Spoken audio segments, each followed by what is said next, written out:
You are listening to the 501st Cast, the official podcast of the 501st Legion. Stay tuned to global news from the front lines of the Empire as the men and women of Vader's Fist celebrate decades of promoting Star Wars, honing the art of costumes and props, and contributing to the community through charity and volunteer work. Give me regular reports, please. Right. And here are your hosts. Take it away, troopers.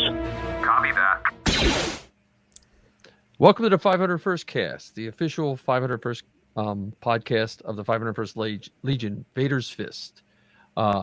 Here are your hosts, myself, Mike Hinton, TK5351 from Garrison, Carida, with Chris Nitro, TR82065 from the Northeast Remnant Garrison. Mikey Bouchereau, TB60614 from the Bluegrass Garrison. Matt Schraeder, TB99920 from Starkiller Garrison.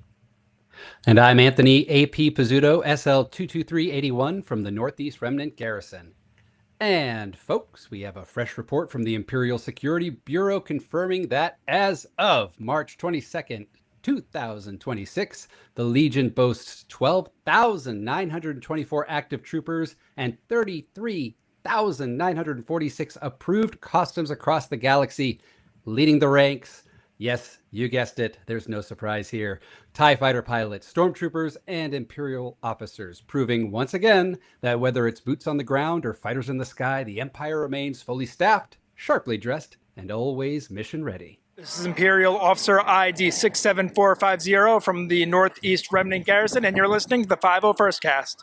All right, well, thanks for that bumper. We're here with recent news. The 501st Legion now has an official Discord. The Discord server will be hosting and supporting by the Legion's PR team in similar manner as the existing Facebook groups such as the 501st Updates and the Pro-Only Departments of Propaganda. Discord support requests should go to pro at 501st.com. It does not mean that it will replace the official platforms, but merely another avenue to increase notifications and information about official topics by linking to the 501st forum, while also providing new social channels open to all members globally. This includes the forum to live translation, accessible via special emoji reactions and app functions into 40 plus languages. Instructions for major items will be available in the top 5 languages and can be additionally translated as necessary. The server will also support additional communications for those either not on or who do not want to be on Facebook groups such as the 501st Updates. There'll be a link in the show notes to where you can read the topics in the forum. We also kicked off March with a fresh update to the public-facing website, and it's looking fantastic. If you happen to spot any bugs or anything acting a little not quite up to Imperial standards, go to the forums and ask for help there.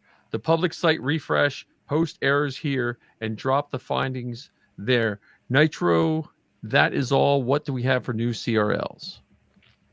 This month we only have one new CRL, and that's the Cal Kestis Inquisitor costume from the video game. It's based on the video game Jedi Fallen Order, right? During the game, Cal experiences a force-induced vision and faces a deep fear of his, similar to what's his name, Mark Hamill, Luke Skywalker, and Rey, right, when they go into their force visions and they face their fears. So in this vision, Cal falls to the dark side and becomes an Inquisitor, right? The people that are chasing him through the entire games. Head on over to the CRL database or the flagship Eclipse detachment for more information. Trooper of the month. All right, Trooper of the Month this month is Scott Moss, TK62000 from Bloodfin Garrison. Scott Moss, who is the XO of Bloodfin Garrison, recently completed his 501st troop with the 501st Legion since joining in January of 2017. Here are the words of Alex Moss, TX13622, and Josh Cunningham, SL81516, who nominated Scott. Alex wrote, "Throughout his time in the Legion, Scott has consistently embodied the values that define our membership. His armor has been present at countless charity events where he has helped raise awareness and support for meaningful causes. He has brought comfort and joy to families during hospital troops, offering moments of light during some of their most difficult days. His participation in cancer walks has demonstrated solidarity and those fighting life-altering battles, and his involvement in Make-A-Wish events has helped create unforgettable memories for children and families who need them the most. Scott's dedication goes far beyond showing up. He brings heart, professionalism, and genuine care to every troop. His presence uplifts others, strengthens our mission, and represents the very best of what the 501st Legion strives to be. For his remarkable service record, his compassion in action, and his steadfast commitment to using the power of fandom for good, I proudly nominate Scott Moss, TK62000, for February's Trooper of the Month. And then Josh additionally adds, on top of such a monumental troop number, he was instrumental in organizing a Make-A-Wish surprise for a young girl in our area, whom is still all smiles to this day after her big surprise, after meeting one of her favorite characters in Darth Vader. Savannah was surprised with her very own costume to wear at Disney. If there is an event, Scott is probably there. If there is a special event for a young kiddo, he's definitely there. If there is a member in need, Scott is there as well. Scott has been and continues to be the epitome of what it means to be a member of the 501st Legion. I will wrap this up with Scott's own words he posted after meeting Savannah last month, as I cannot possibly put this any better than he has. Being part of our local 501st unit in the 501st Legion has been one of the most rewarding experiences of my life. We all join because we love Star Wars. We build the armor, we perfect the details, we step into these iconic characters because they mean something to us. But what truly makes the 501st special isn't just the screen-accurate costumes, it's the heart behind the helmets. Our troops represent the very best of what the Legion stands for: charity, service, and camaraderie. Every troop we attend isn't just an appearance, it's an opportunity. Whether we're visiting children in hospitals, raising funds for local charities, supporting community events, or bringing smiles to families who need it the most. We're there to make a difference. Seeing a child light up when a stormtrooper walks into the room, hearing a parent say that moment made their day, those are the memories that stay with you. That's what the 501st truly is about. And what makes our troops extra special is how deeply we embrace that mission. We don't just wear the armor, we carry the responsibility that comes with it. We show up early, we stay late, we lift each other up. We support our community and each other with the same dedication we put into our builds. And the camaraderie, it's the glue that holds it all together. Behind every helmet is a friend, a teammate, a fellow volunteer who gives their time selflessly. We laugh together, sweat through long troops together, help each other with repairs, and celebrate milestones as a family. The bonds formed within the 501st go far beyond events. They turn into lifelong friendships. The 501st Legion's motto is "Bad Guys Doing Good," and our garrison lives that every single day. We are proud to serve. We are proud to troop. Trooper of the Month interview.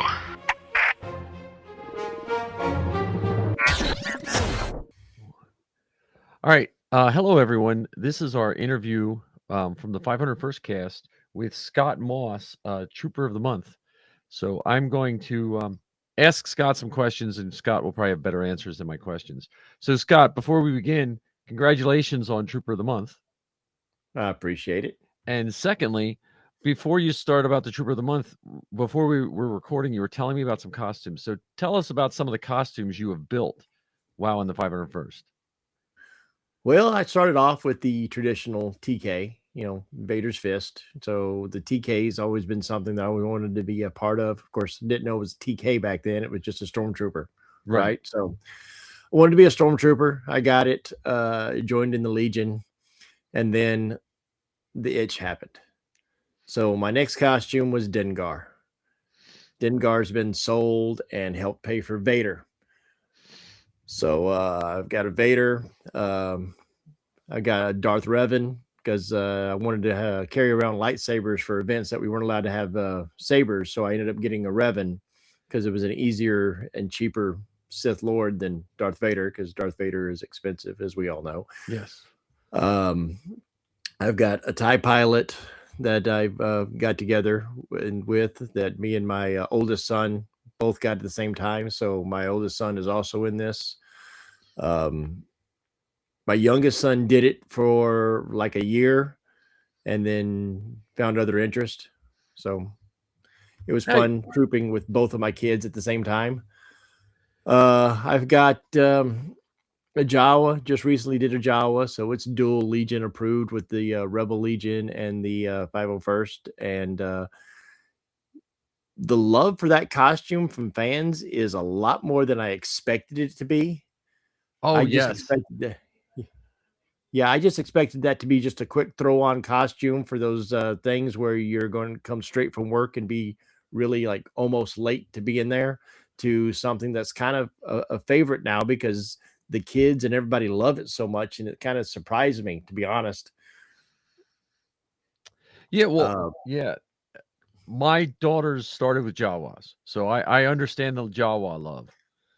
Yeah, and like I said, it really just kind of amazed me. Like we just did a Saturday night, we did a Down syndrome event, and there were 3 of us as Jawas, and the kids enjoyed it. I was handing out bubble wands out of my bag. The other Jawa was handing out glow bracelets. They were just eating it all up. Yeah, TKs, we don't know what pockets are, so no, or how to sit down. Right. So you're in the Bloodfin? Yes, Bloodfin Garrison. Bloodfin Garrison, which is what's the where is the Bloodfin for those that are just listening that are new to listening to the 501st cast? What's the Bloodfin? What's the geography of where's that located? Bloodfin Garrison is the bottom 2/3 of the state of Indiana. We share Indiana with the Northern Darkness Garrison. We're the bottom 2/3. Okay. Now, so let's get to your Trooper of the Month. The person who nominated you. What's your relationship with your person? One of the people that nominated you, which I thought it almost brought me to tears when I saw it. Yes, one was my son and one was my commanding officer. Yeah, and were you surprised? Did you know it was in the works, or? Well, unfortunately, yes, I did know it was in the works because they don't try to surprise me because I'm not one of those people. They figured if they tried to surprise me that I would purposely throw a monkey wrench in it. Oh, okay. Well, that's understandable. Well, and so, and plus being XO in second seat, I got to see and vote anyways. Oh, okay, all right. Well, that's good. Well, so I am sure that when you joined, you never wanted to. Most people that I've met, especially the people that have been nominated Trooper of the Month, are usually real selfless people that I'm sure you never meant to get all these accolades. But can you tell us some troops that you're proud of, like of what you've done? Yeah, you're right. I mean, you don't want the accolades. What I want is the accolades that I want is going to that Make-A-Wish thing where a parent says, "Hey, my kid got to be a kid today and I got to be a parent." We did a Make-A-Wish back in February where I got a message from the lady on Facebook that said, "I can count a handful of times that my child got to be a kid, and that was one of them. And I cannot thank you enough for it." That is what we do this for. That is the accolades that I want to hear. I want to hear it from the people that we go to. I want to hear it when I go to the children's hospitals that we go to, that the parents and the kids get to smile and laugh and forget about their problems. And then obviously, we get to do the guilty stuff. I call it guilty pleasures, the conventions. But at least when we're doing the conventions, we're gathering money for Riley's Children's Hospital or some charity. So we are making good out of it, but I still call it a selfish troop because it's really not. Yeah, I understand that. But I do think especially for people like you that do all those troops, sometimes you need those troops to recharge a little bit, because it can be taxing on you. I mean, I know it's nothing like what the people are suffering and stuff like that. But under the helmets, many of us have shed tears while we do those events, and it is nice to recharge a little bit. Oh yes, it is. It's always nice to have that helmet on too. You going into an event or a thing. We used to do a troop here every year where we had a nurses appreciation troop. Oh, okay. where we went to the IU and Eskenazi hospitals and did station to station. We would go to each station of the nurses' stations, and if they had patients that were fans, we would go in there. And I remember probably the first time I ever shed tears underneath my TK helmet was an event. That event, they brought us into a room of this gentleman who was in his twilight, Right. and he had some Star Wars stuff around his thing. He lit up, and they told us about how he first time he smiled in like months, and just that there for some reason brought tears to me. And it's like, I'm not supposed to cry. I'm a dude, right? No, but so yeah. And then always just seeing the kids at the hospitals and sometimes with them carrying around their IVs and all the wires that are attached to them. It's like, why is life unfair for them? Right.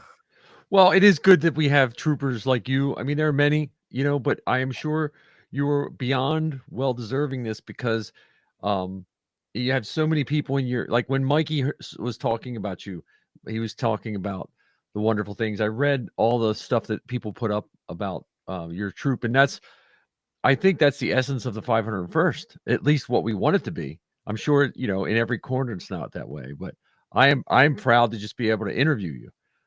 So I'm just another trooper, just like you, my friend. We do this to put smiles on people's faces, to alleviate the pain and suffering that someone might feel, to bring a brief smile to a face, to let them forget about their problems, to let them know that the galaxy far, far away does exist. Yes. Now, we know all the wonderful things you do and so can you give us at the other end, can you give us like just one of the most lighthearted times possibly you had trooping, like of all you've been trooping since 2017, which is long, do you have a moment that besides all those important moments of helping people, is there a lighthearted moment that just makes you chuckle sometimes when you're trooping, when you're thinking about it? Bounty hunting at conventions. Oh, okay. Yeah. I mean, I spend conventions hunting people, and the banter and the exchange that we have with people as we're walking them in, because it's always, we hear when we do bounty hunters, we have the bell of shame. Oh, okay. So when we catch you, we do the Game of Thrones shame. And by the end of the convention, we have everybody, all the vendors and everybody yelling with us as we're walking the person to the detention center. That's always kind of lighthearted and fun to get the participation from all the vendors and all the con goers towards the end of the con joining in with us. And that's always lighthearted. I've had lighthearted moments like at probably one that's kind of sticks out to me right now is I did one of the cancer walks, and I was in my TK, and I was talking to one of the ladies that was a survivor, and she was talking about how she says, I finally got my hair to grow back. And I said, well, what's your secret? Because I need mine to grow back. And then she laughed and gave me a big hug. I mean, just moments like that. That's always that, or the kid that is scared to death of you in costume at the beginning of the event, and then at the end of the event, they won't leave you alone because they keep hugging you and wanting to hold your hand. And those are always those good moments too. Yeah, I've had those. The funniest thing for me, and you've probably had this happen before, people will throw their children at you while you're in costume, and then when you forget when you're walking out, those same kids, they have no clue who you are. You almost want to say hi to them. Right. And you got to stop because it's like, okay, who's this creepy dude with a long goatee? Now so I was thinking about that with your TK. Does your facial hair ever give you problems in your different buckets? Yeah, but I always wear the balaclava, so it pretty much takes it down. Yeah, I was more of wondering just like a comfort thing, because like I know sometimes even if I don't shave a day or two, it can wind up just scratching me when I'm wearing it. I was just curious how that plays out for our. No, not really. I mean, That's cool. it's just one of those things that I'm used to it. I mean, the thing that gives me the most is, I mean, you see that there I got to kind of fold up and put under that thing. It puts like the ponytail gets like right there on the back of the head, and so the inside of the helmet kind of puts there and puts like a little pressure there, and it kind of gives me a headache. That's probably the Yeah. most. But man, it's a price you pay. It looks good whenever I do my Dark Empire bounty hunter with the long hair. So There you go. There you go. Yeah. So I mean, do you have any events coming up that like maybe some of the troopers want to meet you? If you have anything you're trooping next that. Well, I'm still on the fence about maybe heading down to Lexington Con next weekend. And then I'll be able to see Mickey and all them guys down there. But if not, I do have a troop in Plainfield, Indiana, that if I don't go there, I'll go to that. It's a little Easter scramble where we do Easter eggs for the kids at the in Plainfield at the park. And then after that we got, I could tell you, gotta look it up real fast.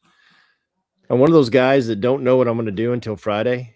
Honestly, if it wasn't for my wife, sometimes I wouldn't even know what I'm doing then. So, right. And that's the thing is, some people's always ask, so what you doing this weekend? I don't know.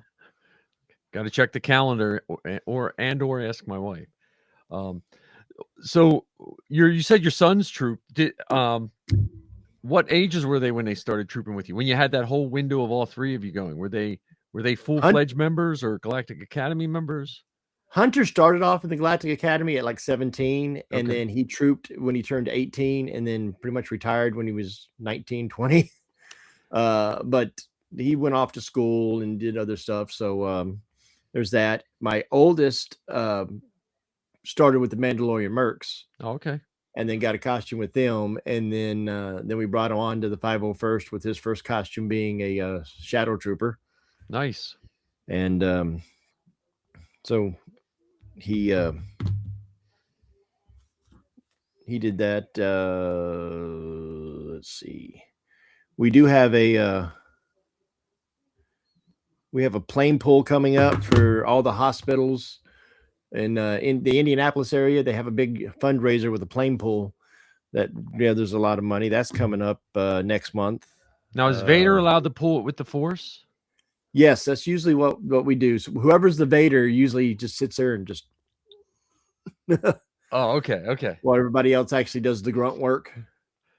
That's normally I do the grunt work because there's more tenured members that have Vaders here, and I usually let them. I always let them have the first choice of the primo events, and then if they don't, then I'll step in as a Vader. But usually I let the tenured members have the first opportunity at the Vaders and the big marquee type events like that. Spoken like a true trooper of the month. No, I mean, I appreciate, and I think most members appreciate that, just how much you put into this. And we all know, you work, everyone works long hours. Everyone has all the same issues. And I want to say thank you again from the 501st cast, and any of my friend troopers would just agree that it's awesome. All the things you do for, the kids and your troop. You're an XO, which I know just being in the command staff can be the even thankless time consuming sometimes. So, right. We all appreciate that. Yes, but you're saying this. I'm not the only one. You're also a trooper, and I appreciate what you do because you do the same things that I do. We all do the same things. That's the reason why we're here. Yep. So it's not just me. I appreciate you thanking me, but I got to thank everybody watching this. I got to thank you for doing this as well, because without all of us, one person going to an event like this kind of seems creepy, but with all of us going to events like this, it's magic. Right. Well, again, I appreciate it, and I thank you for that. I think that's a well-spoken point. But it is nice that people can get recognized, and I am sure, just like you said, there's tons of people that need recognized. But you're the one we're recognizing now, and we appreciate it. And we hope to hear more from Bloodfin Garrison. Maybe we'll get some more mission reports to put on the 501st cast, or any shout outs in your costumes. But thanks again. Trooper of the month, TK 62000 of Bloodfin Garrison. Yeah, congrats, Scott. Yeah, I think we all echo that. So first honorary member is Tatul Benadat, the Latin voice actor of Harrison Dola in Rebels, Bad Batch, and Ahsoka. Was inducted by Johnny Burgos, CT7479, and Victor Aban Heredi, SL7612 of the Mayan Garrison during Nico Fest on February 28th, 2026 in Merida, Yucatan, Mexico. Tatul was surprised and truly honored to receive the recognition, and told the story of how she met her husband, member of our sister club, the Rebel Legion, during an award ceremony. So I guess the Force was with them on that one. Next up, there was also David Kay, the voice actor of General Tandon in season 5 of the Clone Wars, and also provided many character voices in the Old Republic game, along with 2 of its expansions. Was inducted by Rebecca Pride, TI 37370 of North Texas Squad of Star Garrison during Rebel ScumCon in Frisco, Texas on March 7th, 2026. And that is just a great name for a con, by the way. David was thrilled to be inducted, loved his plaque, and was delighted to receive his very own member badge. So now on to Nitro for the topic of the day. So we had the question from the last show, which unfortunately we didn't get any write-in answers for, or voicemails or whatnot. But we're going to spend a little roundtable here to answer this question for you guys, and maybe there'll be some insight or some encouragement of people writing in and give us some answers, to help answer our next question, which will be at the end of the podcast. The question from last podcast was, what was the most difficult part of your first build that almost made you quit? And I'm going to go in seniority order here. I'm pretty sure I'm solid on this. But Mike, what was the most difficult part of your first build that almost made you quit? Velcro. Like so I am way old, so the TK kit came with Velcro. Were you saying you were created before Velcro? Is that no? I'm not quite that old. I'm not quite that old. I don't know when was Velcro invented. Someone do a quick search. I'm sure it was around the space program. Okay, like well, I was just from NASA. I was born before they were on the moon, so 1941. Okay, good. I'm not that old. Okay, but so I didn't know anything. We didn't have the support, we had the internet, but we didn't have like the forums. I had Yahoo Cities, and I kept putting this Velcro on my TK kit. And honestly, I would put it on. By the time I walked over to my camera, like the butt would fall off. Like it wouldn't stick to I don't know if the plastic. So until I knew, someone said, well, you have to glue. You can't just use the adhesive. Because I was so petrified of messing the kit up. Like I was afraid the glue was going to melt the plastic, all of this stuff. So like the Velcro was extremely frustrating to me as a beginner in just building costumes. So yeah, that would be my biggest, I was almost foiled by Velcro. Wow. I'm held together by Velcro. the cheap adhesive that comes with standard Velcro. We all know about industrial strength Velcro and stuff like that too nowadays. So I didn't know that. But now that, like I said, I think maybe because someone in the 501st complained and said this Velcro doesn't work, and they created the industrial strength Velcro. So yeah, that's cool. I'm glad that you got past that hurdle and that you became one of our 4-digit TKs, TK IDs. So thanks for that, and thanks for sticking it out. Haha, pun intended. Oh, I did put it wow. backwards. I did put it on backwards the first time and ruined my first Under Armour because I put the pointy sides in, you know, or yeah, the whatever, and I messed up a lot of Under Armour. So, okay. Next up, we'll go with we'll stay in the Mike realm. So, Mikey, what was the most difficult part of your first build, and that almost made you quit? So for me, you know, I luckily there was a good community here in Louisville when I was building my first kit, which was a Biker Scout, which is still my favorite costume to wear. So it really wasn't anything super difficult other than as I got my armor and I started to make it and all the soft parts, I also had a 4-month-old child. And the joke was like, we'll see him in 2 years. And that's really what it came down to. Is like, it took me a long time to do it, not because of any frustration. I mean, like, I read the forums, I looked at everything, and you know, I won't say the vendor that I got my first Biker Scout from, but I mean, they had great instructions on how to put it together, the armor parts together, and all the soft parts. You know, my wife is a seamstress, so she helped me with like all the soft parts, so everything is custom sewn. And even like she's like, I put nice soft close Velcro here, like on your flight suit. I'm like, it's great, but I mean, it took, you know, we had a 4-month-old, so it's like no sleep, time off, like every little thing was that. So that's what almost made me quit. Like, I think parts of it sat in a box for 6 months without me even doing anything because it's no sleep, no nothing. And then like, oh, there's a build party on this weekend, I'm gonna take it out. Like, well, you're kind of almost done. Oh, okay. And then 4 months of nothing again. But yeah, I think that's probably the most difficult part is like life. I think you have to remember, like, these are passion projects, and I know one of the Garrison members I had, it took him 8 years to make his Vader, and he just slowly worked on it. So it's definitely things like, I think the most difficult part is like finding the time to do it between everything else that's going on in your life. Yep. I mean, I'll go next since I'm coming around the room here, right? I was, for the longest time, I was known for the forever spotter, right? We call them spotters here in New Jersey. Some places call them squires and whatnot. Write in, tell us what you call them locally. So I was, everyone was like, we kind of don't want you to become approved because you take such great photos and whatnot. So it was like in that situation, right? Literally, like, it took me a couple of years to sign up because I wanted to get it done. And then, like, literally within a day, I managed to put a costume together and I got approved.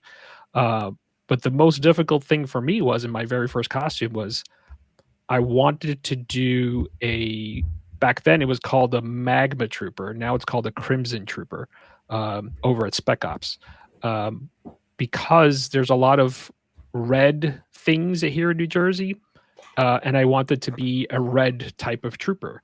So I gravitated towards the Magma Trooper, now Crimson Trooper, and the makers of that armor didn't size it for someone my size. So I had to do a lot of shimming and whatnot, and that was just so discouraging to me, where it got to the point where I didn't want to paint the armor because the red ABS was the proper color. So I knew that if there was some kind of shimming that I couldn't hide without painting, and just one thing, comedy of errors ended up happening, but it literally almost led to me to not joining because I couldn't get that sized properly to me. And that ended up not being my first costume anyway. And it's still in a bin, unbuilt. And being a dad, you know, there was a lot of sympathy weight gained that I never burned off and whatnot. So now I'm completely different, and I could probably go back to it, but because some things were done to it, it was kind of ruined. I'm kind of thinking about just turning it into like a Santa Trooper or something like that at this point. But yeah, that's kind of the thing that almost made me quit, was not understanding that TKs specifically, or many costumes, I should say, hard armor costumes, there need to be specific vendors you should go to get the properly sized for your body type. So a lot of people forget that. So do your homework, make sure the costume fits you, because that's one of the tenets of our GMLs. Make sure the costume looks good on you. Just because it was approved with somebody else doesn't mean it's going to work. And I'll keep it moving, right? So next up is Matt. What was the most difficult part of your first build that almost made you quit? Well, I just guess I'm just awesome because it was really easy for me. So, AP, your turn. No, nothing really made me want to quit. Although mine was the Biker Scout, like Mikey's. I outsourced my soft parts because I can't sew. But the most difficult part was hand sewing the Velcro, and that's why whenever I made my TK for the next costume, I went away from Velcro for all of that, and I did snaps for everything because I didn't want to sew anymore. The most intimidating part was the boots. Putting that stuff together, and I got a lot of great tutorials that were on the Pathfinder Detachment forum. So anyone who's going to be a Biker Scout or anything that with the Pathfinders, go look there because there are some great tutorials that I'll put a plug in for Panda Trooper. That's the one I used for most of mine. I didn't do everything exactly the way he did it, but it gave me ideas of, oh, hey, I don't like doing that because it seems like a lot of work. Now this way it looks a little bit easier, but I was able to go off of that. But the one thing I found out with the boots were the parts that I was most worried about. So the very bottom where the vinyl goes over the boot and the under part, I couldn't get it to lay flat. And I realized, oh wait, there's a nice little extra part that covers that. I don't need to worry about it. And so it just worked out a whole lot nicer than I was worried about things that I didn't need to be worried about. Okay. The other thing that was a little bit tricky was the shoulders of how to get the connector between the front and back, and then also having the connector come out for the shoulder bells. So I made this somewhat elaborate T-shaped thing with a lot of poking myself with needles as I was trying to hand sew it. But it worked out. You're sewing your own shoulder? No, it was poking my fingers as I was trying to poke it through at weird angles. Permanently attached. It's not a real costume unless you put some blood, sweat, and tears into it. So maybe a little bit more blood for Matt than anybody else. Yeah, got all three. I will say Scout boots are some of my favorite things to make. I mean, I've actually made a pair right before Trooper Fest because they were 6 years old and falling apart. But I mean, I just remember stretching them and all the push pins and stabbing your fingers way too many times. But just like you said, definitely, I recommend checking out the Pathfinder forums if you're thinking about it. There's so many tutorials there, and it's one of the coolest things that you can just go buy a $20 pair of boots, put some nice insoles in there, and then you literally make the boots yourself with some vinyl. So I will say I love that about the Biker Scout. Yeah, mine are a pair of hiking boots that didn't cost too much, but talk about comfort. I mean, it's hiking boots you're wearing. A lot nicer than some of the other costumes. True. All right, rounding us out, AP. What was the most difficult part of your first build and that almost made you quit? I think there were two things. So my first costume and my only costume at the moment still is Vader, Return of the Jedi Vader, and I did it specifically for Star Wars Celebration 2017. So I bought my tickets to Celebration. I wanted to cosplay and I wanted to do it right. And I was like, you know what? The way to do it right is I'm going to meet these 501st people. I was aware of them. And so I joined the forums months before, probably 8 months before Celebration 17, and started the process with the SLD. And I think, so the first thing was getting all of the pieces sourced and even making some of the pieces. I'm very much a do-it-yourself type of person in almost everything. And so the fact that I couldn't put on a costume by myself at that time, I found I was like, what? This is so complicated. Why is this so complicated to put on a costume? Like I'd have my wife kind of like help get me into situation. I've now figured that out. So the complexity of trying to put it on was a challenge for me. And then the other part was really at the home stretch and doing the submission for approval. So throughout the process, I had been very tight with the SLD and my mentors in the SLD when it came to sourcing and kind of tracking my build and getting feedback. I was not very close with my Garrison or my GML in particular. And so when I came to submit, I had no idea who my GML was. It was just this mystery person that I sent pictures to. And that person had a ton of feedback. Not a ton of feedback, but expensive feedback, which led me to having to get new capes for my Vader, which was at that point, and that much money spent and that much time spent, I was just almost threw my hands up in the air, but I bit the bullet and I was like, okay, let me march on, get this situated, and got through it. So so my advice for people coming into the Legion is get to know your GML and become best friends with that person, and make sure that they're comfortable with what you're doing too, not just the people in your detachments. Cool. Awesome. Thank you, Anthony. And thank you, everyone. Thanks for telling us about all those difficult times. And you at home listening on your car ride or your commute, feel free to write in. Tell us about some of your hurdles that you faced. And if anything got you close to making you wanting to quit, but chugged right through. Just don't do it while you're driving your car. Yes. Don't do that. Go text and drive, folks. All right. Thanks again, gents. And I'm going to hand this off to Mikey to introduce our next segment. Yes. So we have a new segment, everyone. I'm super excited. We have our first voicemail from Anthony TK2066, and he wants to hear our thoughts on a very important question. So here we go. Howdy, brothers of the 501st cast. This is Anthony, TK2066, serving in Starkiller Garrison. I do hear and see in places somewhere around the HoloNet that the word cosplay does get used quite a bit. And I know, having been a member of the 501st for a very long time, that we call ourselves costumers.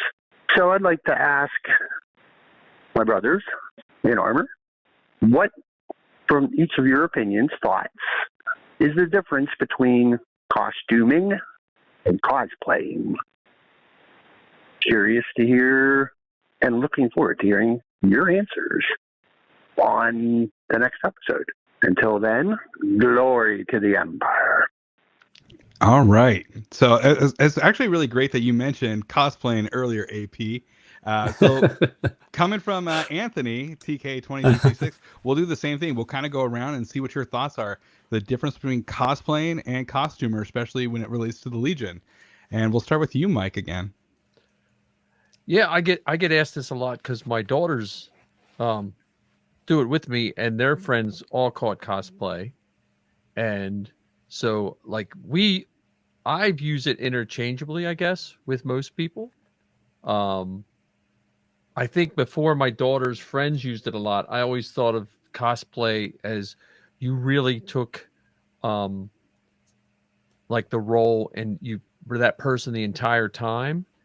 And I don't know, my definition has changed because if I was really cosplaying a stormtrooper, I probably wouldn't be invited to most events.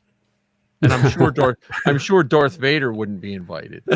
So, but usually for the sake of not sounding like a super nerd, I usually use them interchangeable, if that makes it. That sounds like a cop out, but I think that's just what it's evolved in my head. I can see that. What about you, Chris? Nitro? I think I'm on the same lines of thought here with Mike. It depends on your definition of the two, right? Or is there a specific definition for the two terms? I think in our opener we call ourselves costumers or costuming organization, right? The cosplay is you're kind of taking on that persona, right? You want to be the bad guy, right? And so in specific situations, I think we are all cosplayers, right? We tried to be in universe, right? We tried to play the role a little bit, but I think we're all humans and we kind of like understand we're interacting with the public. So, sometimes we're doing a little dance as a stormtrooper. That's not canon. We don't see that anywhere in any of the films, right? So we could be serious when Darth Vader's around, but once he turns his back, we'll do a little, hula or something. We can kind of yuck it up for all of us. I think most of us are toe the line of both of those things. We know when to be cosplayers, but we costume in that we this is what we do. We suit up in our armor and soft parts and whatnot, and we become those characters,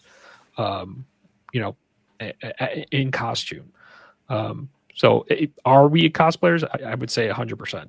You know, but to the strictest degree of cosplaying, like, you know, we're not doing evil things like Darth Vader and or Anakin does to younglings and stuff like that. But I hope not. Speak for yourself. I mean, Nitro. AP disagrees there. Matt, what is your thoughts? So looking up the AI definition, I'm not sure where they're pulling this from, but cosplay involves dressing as a specific character, usually from anime, games, or film, and actively portraying them, often emphasizing high quality craftsmanship, community, and performance. And then it didn't really give a definition for costumer. It defaulted to just costume. But I saw a comment on a Reddit thread that's right below that says that all cosplays are costumes. So cosplayers would be costumers, but not all costumers are cosplayers. And I think there's a lot of truth to that. And I'm going to echo what was said before, that with the cosplay, you really get into that character. We don't always do that. At least for me, did I portray more of a comedic version of a biker scout that a lot of people will, you know, or whenever dressed as a Sandy, or even officer, whatever, that it's, oh, stormtroopers can't shoot straight. Or, I'll play along with that. That a normal stormtrooper would then take offense to something like that. But whenever I do, it's like, biker scouts, you're tree huggers. Or if they say, you can't shoot straight, it's like, hey, I'm a biker scout. I'm not a stormtrooper. We have great accuracy. We hit trees all the time. Come on. So I'll throw a little more of a comedic thing there. So we're more just doing the costuming part than a full cosplay, that we don't really get into the portrayal of what the actual characters would do. Okay. And AP. Yeah, I mean, I think, yeah. So I didn't do the AI definition. I went to the Merriam-Webster, and it's a costumer is someone who makes costumes, and a cosplayer is what you just said it was. So I think as people, so I didn't make my Vader costume necessarily. I made the chest boxes and the belt boxes, but other people were the costumers for that. I would never consider myself. Even in my non-Star Wars costumes, I don't even consider myself a costumer, and I've made most of my costumes. I consider myself a cosplayer, whether it's Robot Man or the Joker or Undertaker or any other things, or Vader. I cosplay as that character. Yes, I'm not killing people. I might want to kill people sometimes, but I feel like, as we all do, I think as soon as we put the helmets on, the buckets on, we embody that character and we portray them appropriately for the audiences that we're in front of. So I consider myself a cosplayer, not a costumer, a cosplayer who happens to make some costumes. See, I'm going to say I don't agree with you at all, AP. I think you're a costumer. I'm going to tell you why. So all right. I put the video together that Anthony put in, so I've had time to think about this. It's not as much off the cuff that I've kind of put for you guys, and I've already had a conversation with my wife, who's also a member of the Legion, about this. And so here's the thing: is I think for the 501st, because we have a CRL, every single member is a costumer. Because while you may have purchased parts for your Vader or for your Biker Scout or your, TK or whatever, you still had to put that together to fit you to meet that CRL. Mm-hmm. Like you said earlier, Nitro, like the costume has to fit you, like it has to be you. So you're a costumer. Whereas cosplay is you are playing that character, you're wearing that costume, and you can literally buy it. I mean, there's a lot of cosplayers. Just think of all the Spider-Mans that show up at the different conventions. They literally just buy the costume, put it on, and they're wearing it. And there's nothing wrong with that. Like, I'll never say, like, I love that people get into these costumes, but I definitely understand why the 501st says they're costumers. Even if you buy almost every single part, you still have to, in the end, put that together to fit you. So you're the costumer. And there's also people like my wife, who I would call a costumer. Like, she sewed my undersuit for my Biker Scout, and she did my Imperial officer. And, so like, she likes to do the costuming part where she doesn't prefer to wear it. I mean, she'll dress up and handle as an officer or something like that, but she prefers the costuming part of it. And so I see the costumer there, whereas cosplay is like we've talked about, it's like someone embodying that character, having fun with it. So I definitely think there's a difference between cosplay and cosplayers. And I think if you're in the Legion, you're a costumer, but doesn't mean you can't be a cosplayer as well. So I definitely think if you're a Legion member, you're definitely a costumer because of that. So any other thoughts on costumer versus cosplay, guys? I think we're going to agree to disagree now. Well, No, look, you Nothing make wrong a with good that. point. Yeah, Yeah. If you're assembling a costume, sure, you're a costumer. I just personally have never thought of myself as a costumer in the years that I've been doing it. I've always considered myself a cosplayer. That word has just never been kind of part of my vernacular until this moment in time. So yeah. And again, I have a whole YouTube video channel about making things too. So it just never connected with me. Yeah. All right. Well, let's move on to some mission reports. Mission reports. All right, let's open up the Hollow News Net and take a look at what our troopers have been up to across the galaxy. From local troops to global missions, this is where we highlight the moments that make the 501st what it is. Service, smiles, and a whole lot of armor, and plastic, and ABS, and cosplay and costuming. Let's dive and Velcro. Let's dive into the mission reports. All right, from Josh Maruka, TK48084 of the Starkiller Garrison. They did a birthday party on March 13th, 2026. Now, as you know, we don't usually attend birthday parties, but this one was different. It was a joint celebration for a 38-year-old dad and his 5-year-old son, held at a hospice facility and likely his last. 3 members of Starkiller Garrison brought some much-needed joy, posing for photos and sharing small gifts, from trading cards to a glow-in-the-dark Imperial cog chain. After the party, the team visited other patients, many not even Star Wars fans, but the smiles said it all. For a little while, the room felt lighter, and that's what it's all about. So thank you, Josh, for submitting that, and thank you to the team at the Starkiller Garrison for making that happen for this dad and his son. All right, Matt, why don't you take us through our next mission report? Before we do that, just a bit of clarification. It was likely the dad's last, not the kids. He was ill. I talked to Josh about this. So the kid's doing fine. Thank you. Thank you. Next one was from Dave Ron, ID 42061 of Garrison, Carida. He's written in before. This was the West Virginia Special Olympics basketball tournament held on March 14th to 15th of 2026. So Garrison, Carida kept up their annual tradition of attending the West Virginia Special Olympics basketball tournament at WVU in Morgantown on Saturday, March 14th and Sunday, March 15th. The overall energy was through the roof, with athletes excited about the competition, seeing friends on other teams, and traveling to a different city. The tournament is broken into a few parts. There's the basketball tournament, there's a skills competition, and a cheerleading competition. Saturday, there were 6 troopers and a handler for the tournament, the cheerleading and skills competition. And then on Sunday, there were another 4 troopers who joined in for the championship games.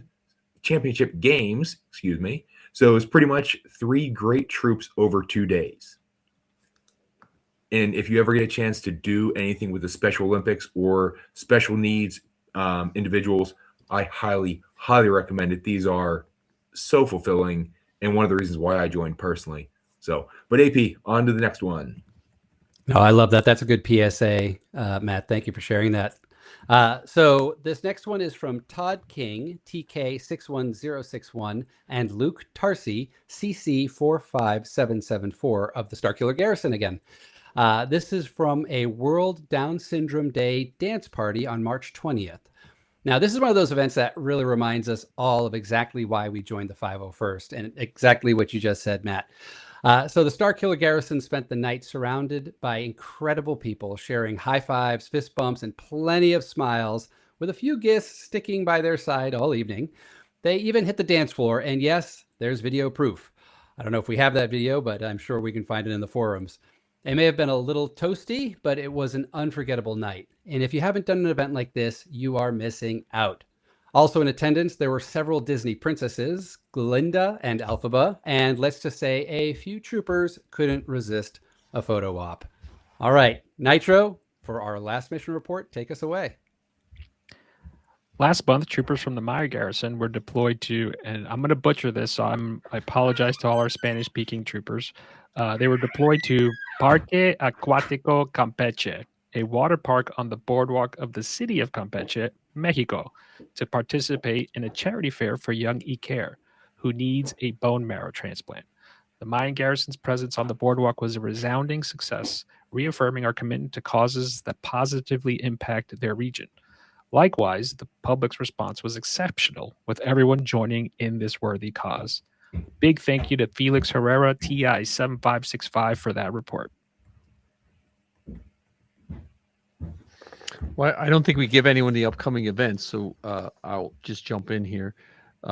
Next month we're getting less than a year away from Star Wars Celebration, so that would be some upcoming events when this episode comes out to start checking out, getting your plans, the Legion board for forums and everything of where you're going to stay, how you're going to get your armor there.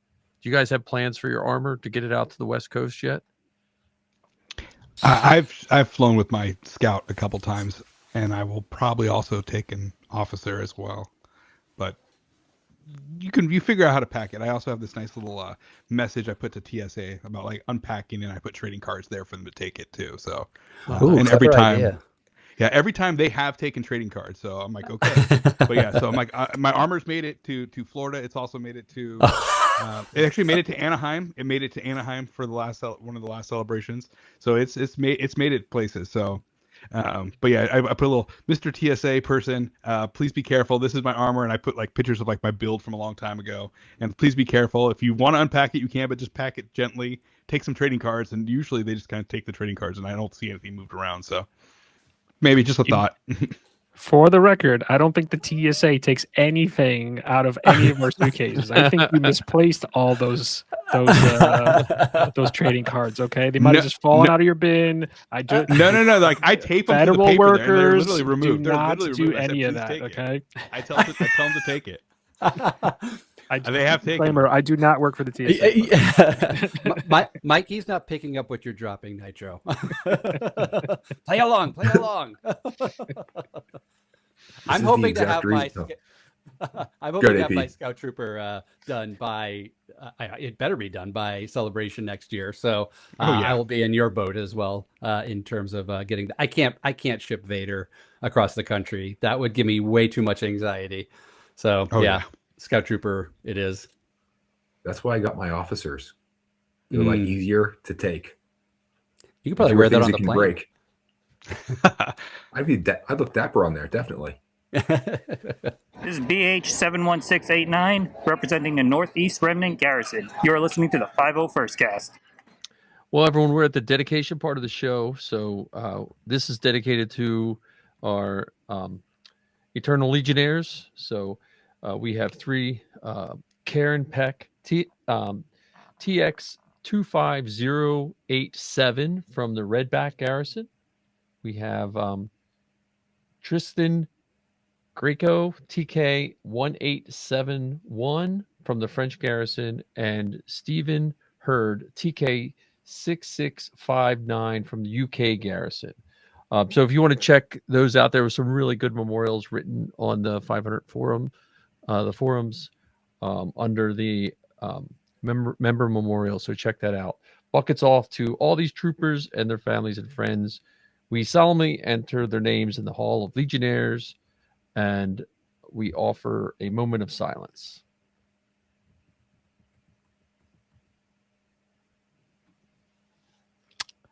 All right, folks. Next episode, we want to hear from you. Send us ideas for topics that you want to hear about, interview suggestions, or even just your well wishes. For now, help us kick off our next episode. Email, call, or message us answering the following question. How did you explain your new hobby to your non-Star Wars friends or family? That was interesting. That's a sneak peek into next episode. How to reach us. Write to us at podcast@501stcast.com. Use country code +1 to leave us a voicemail at 1-551-501-TALK. That's 1-551-501-8255. You can leave us a message on Facebook. Search for the 501st Cast on Facebook to find our page. And all of these can be found on our home on the web at 501stcast.com. And we have two shout outs this week. Just one for TK 2066. Thanks for the bumpers and our first phone call message. So just like was said earlier, you can call us and leave messages. So a big shout out to him and to the Mine Garrison for sending in a report about all their adventures and troops. So please, thank you to all those, and please give us a call or reach out. And now for our legal disclaimer here. The 501st Legion is a worldwide Star Wars costuming organization comprised of and operated by Star Wars fans. While it is not sponsored by Lucasfilm Limited, it follows generally accepted ground rules for Star Wars fan groups. Star Wars, its characters, costumes, and all associated items are the intellectual property of Lucasfilm. Copyright and trademark Lucasfilm Limited, all rights reserved, used under authorization, and as always, please don't sue us. Please. Pretty please. Since he said please, right? That means nice. It's the end of this episode. Bye, everybody. Bye. May the force be with you.